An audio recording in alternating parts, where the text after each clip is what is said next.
One big piece of feedback from Monday's episode was that I didn't talk about the way penalties played a part in Cleveland beating Indy on Sunday. So let's rectify that. Remember, the Cleveland Browns beat the Indianapolis Colts 39-38 on Sunday, and I just want to be clear, I don't like talking about refs. I try not to talk about them. I try to always be the kind of person that when things go wrong for me in life, I try to take the blame. I try to look at what I could have done differently.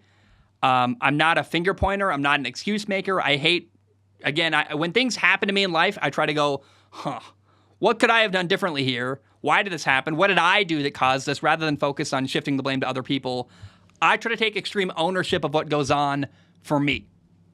Now, I hate being the stereotypical guy complaining about refs, but you made it clear you want me to talk about it. Let's do it. There were two plays that are in question from this football game.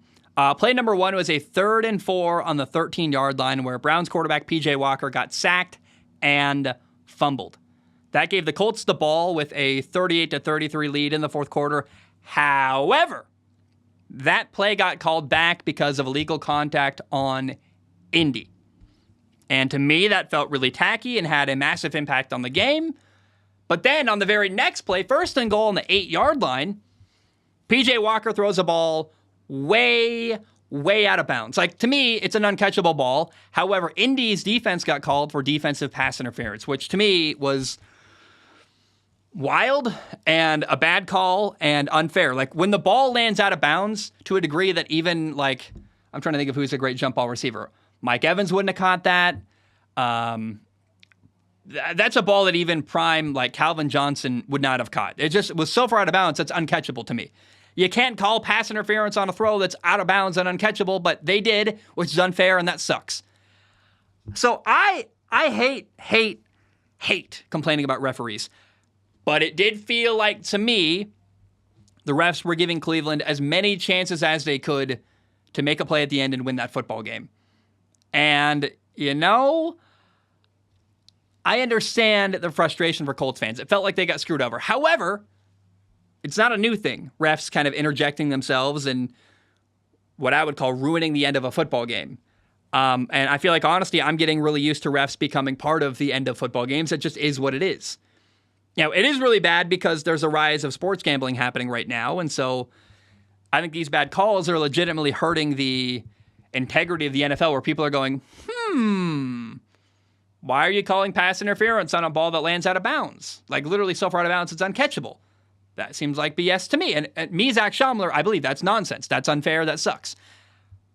And I think it's something the NFL needs to maybe look into. Like, why is this happening? And if players are gambling on games, how are we sure, like, are we really sure that refs aren't gambling on games? Or maybe someone in their family's gambling on a game? Like, we should look into everything. There should be lots of investigations going on. But the thing I want to be very clear about is that games have always been decided by refs.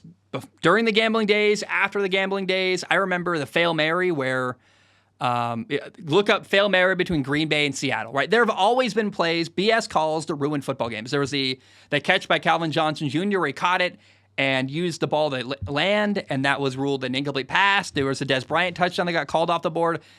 There have been so many calls during my lifetime that were controversial and felt like nonsense to me. And when I was a player, my mentality always was, if I just do the best I can and focus on me, then the game should never be in a position where the refs can decide it. I lost a game, my very first ever varsity start in high school, my junior year. Look up River Skyview blocked kick. I had the game-winning touchdown with a minute left. I was on top of the world. First ever varsity start, I had a fourth quarter comeback. It was incredible. However, we blocked their field goal attempt with no time left. They picked it up and ran for a touchdown. It was a rule in the rule book we didn't know, and we lost because of a technicality. It felt unfair, it felt like nonsense, but we lost. I learned from that play. My coach told me after that game, hey guys, you know what? We can blame the refs all we want, but if we'd done this and executed that better, we would have won by 40 points, and the refs wouldn't have even been in a position to ruin the game for us. On Sunday, the Ravens won 38-6, and a bad call in the fourth quarter would not have lost the game for Baltimore because the game was out of reach. I can't change referees. It's one of those things in life that we have no control over. As a player, when a ref makes a bad call, you got no control over that. The only thing you can do is focus on you and what you can do better and ignore the refs. And so as a broadcaster, I try to focus on players and look at things players can do differently because that's something that is in control of a player. And the Colts lost the game by 1 point, 39-38 to Cleveland, where they had 4 turnovers. Their quarterback, Gardner Minshew, had 4 turnovers in this football game. It's very clear. It's plain and simple.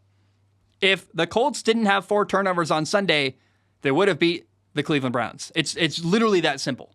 So I think before you point a finger at the refs and you attack referees for making bad calls, which those calls were bad, let's acknowledge that. But the guy who's getting off the hook here, a player I love, is Gardner Minshew. I love Gardner Minshew. He's one of my favorite quarterbacks in the NFL. I went to Washington State. He was there. He's amazing. But you cannot attack a ref for ruining a game when your own team had 4 turnovers. To me, that's just ridiculous. Like, before you attack a ref, let's look at the things your team could have done better. I know that's going to be unpopular. I know that's controversial. I know it's going to make people angry. But I'm not a finger pointer, man. When I lose a game, or when I lose in life, or when I lose at whatever, I'm always trying to analyze what could I have done differently or better to help the outcome work in my favor. Rather than pointing the finger at things that are out of my control and unfair. Like, were the refs unfair? Yes. Was that nonsense? Yes. But the Colts still had 4 turnovers in a game where they lost by 1 point. No turnovers, you would have won. That to me, that's the story. I'm always going to focus on what players do and what players could have done better, rather than be that guy in his basement complaining about referees. That's just not a good look for me. I don't care about that. I'm not a finger pointer. I'm not a blame chaser. I hate all that stuff. And if you're going to find someone to blame the players who could have done better rather than the refs who, we know the refs are terrible. They've been terrible for years. It's not a new thing. And if you leave a game in a position where a ref can make a call that decides your fate, that's on you, the team, and the player, not on the ref. Take ownership of what you could have done better and what the team could have done better, rather than pointing blame at someone else. I'm always going to have that stance. And so, are Colts fans frustrated? Yes. Is it unfair? Yes. But the 4 turnovers are the glaring thing to me. That's the story, not the refs making a bad call, which they've been doing my entire lifetime I've been a football fan.